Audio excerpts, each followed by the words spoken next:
வணக்கம் மக்களே, இன்னைக்கு நம்ம வீட்டில் நாட்டு விரால் மீன் வச்சு ஒரு சூப்பரான வறுவல் தான் இன்னைக்கு நான் ரெடி பண்ண போகிறேன். என்னன்னு பார்த்தீங்கன்னா, பீச் சைட்லலாம் இந்த மசாலா பொடி போட்டு வறுவல் ரெடி பண்ணி கொடுப்பாங்க. அவ்வளோ டேஸ்ட்டாக இருக்கும். இது வரைக்கும் நான் சாப்பிட்டதில்லை. இன்னைக்கு அதை தான் நம்ம வீட்டில் ட்ரை பண்ண போகிறோம். அது என்னவோ சூப்பராக இருக்கும். இன்னைக்கு நான் பண்ணி எப்படி வரப்போகுதுன்னு தெரில. வாங்க போய் பார்க்கலாமா?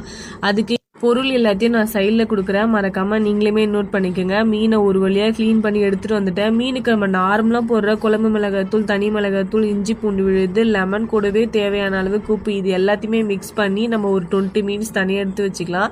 அதுக்கப்புறம் பார்த்தீங்கன்னா நம்ம வறுத்து வச்சதை நல்லா அரைச்சிட்டு கூடவே மிக்ஸ் பண்ணி வச்சுருக்க மீனை இந்த பொடியில் டிப் பண்ணி தவா வச்சு எண்ணெய் ஊற்றி வறுத்தெடுத்து அவ்வளோதாங்க, சூப்பரான பீச் சைடு வறுவல் ரெடி ஆகிடும்.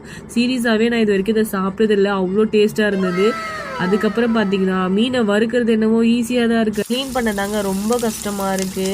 ஆர்வக்குழலில் ஒரு வாட்டி நானே க்ளீன் பண்ணேன்னு சொல்லிட்டு க்ளீன் பண்ணிட்டேன். நீ ரொம்ப நல்லா பண்ணுறேன்னு சொல்லி நம்மளை உசு பெட்டியே வேலை வாங்கிறாங்க. என்ன பண்ணுறது? ஒரு வழியாக மீனை க்ளீன் பண்ணி எடுத்து வறுவலும் பண்ணி முடிச்சிட்டேன். என்னுடைய வீடியோ உங்களுக்கு பிடிச்சதா மறக்காமல் சேனலை சப்ஸ்கிரைப் பண்ணிட்டு பாருங்கள்.